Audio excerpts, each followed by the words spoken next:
Good evening again, ladies and gentlemen. How are you guys doing today? Good. Anybody else excited for what she just talked about? Yeah, amen. So we are in day 5 of our Blinding Faith mini-series, and what we're doing is focusing on 1 Peter 3:15 that says, when we sanctify God in our hearts, we will have a what?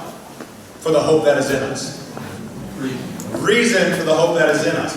Is anybody enjoying these reasons so far? Okay, awesome. So I want to start tonight like I've started my other presentations, and we're going to talk about science. And I want to ask you a very simple question, but it's kind of a thought-provoking question. Do aliens exist? How many people think aliens exist? Let's see some hands. Okay, so about half. How many people think no way aliens do not exist? One person. Okay. So do aliens exist? Well, believe it or not, the science community has asked this for the last 50 plus years. Does anybody know the organization that actually studies this? NASA. So NASA is basically a space exploration program, and they actually have an organization within NASA that searches for extraterrestrial intelligence. And they're known as SETI. Has anyone heard of SETI before? SETI is the search for extraterrestrial intelligence. Now I want to ask you, what these people are doing, they are looking for aliens. How would they look for aliens? Do you think that they could take a bunch of rockets, shoot them up into space, and hopefully find a little green man? No, the chances of that are nearly impossible. So how does SETI search for intelligence? They detect radio waves. So they actually receive radio waves from outer space, and they try to see if there's any intelligent creature out there. Now here's the problem. Did you know that nearly everything in space gives off a radio wave? Almost everything in space gives off radio signals. So they are receiving hundreds of millions of radio signals a day. You can see in this picture here, that's a picture of our sun, and that little offshoot is actually called a solar flare.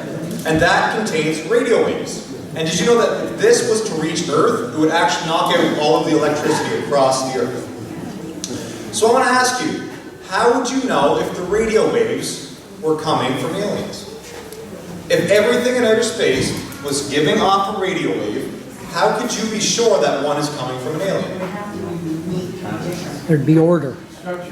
It would have to have, I heard, order, structure, complexity, and all those things together would show intelligence. Correct? So like you guys just said, it would have to have some kind of code or language in it. Otherwise, if it was just a random radio signal, it would have no meaning, and it would just typically come from a sun or a star, etc. So it would have to have a language or a code.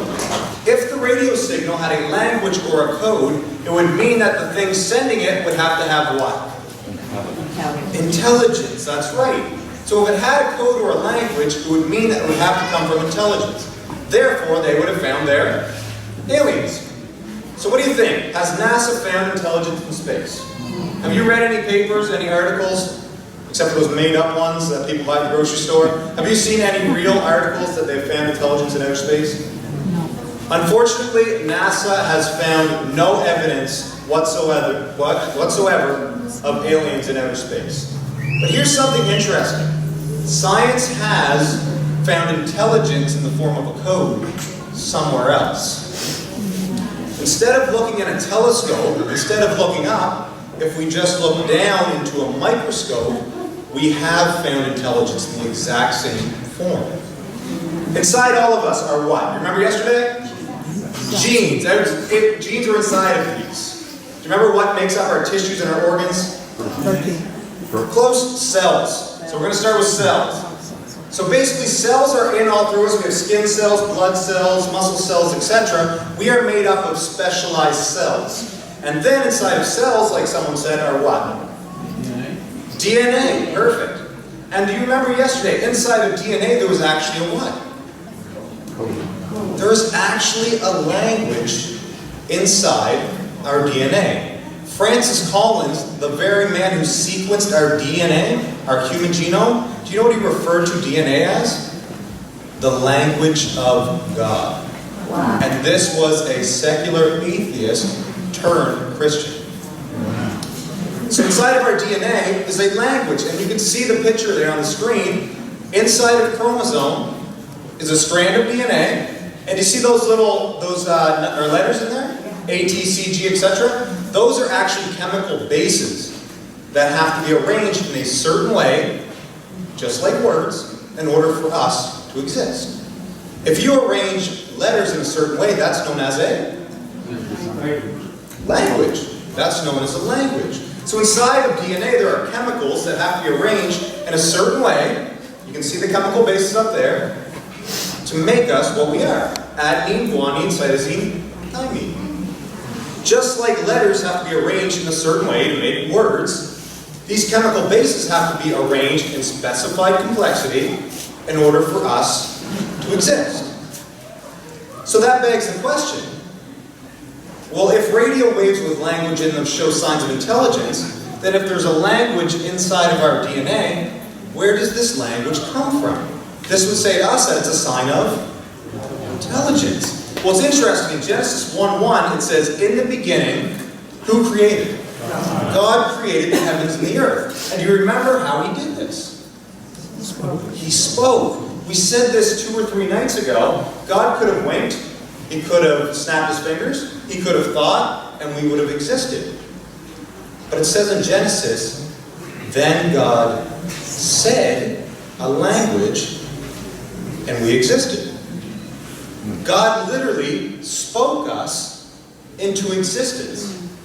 Watch the definition of speaking. Speaking is the action of conveying information, expressing one's thoughts and feelings to or towards others. So what was God doing in the act of creation? In the act of creation, God was expressing his very thoughts and feelings towards us by speaking us through a language. Even in the act of creation, God was a God who wanted a relationship. In the act of creation, ladies and gentlemen, God wrote a language of love inside of each one of us. Thank you, and see you tomorrow night.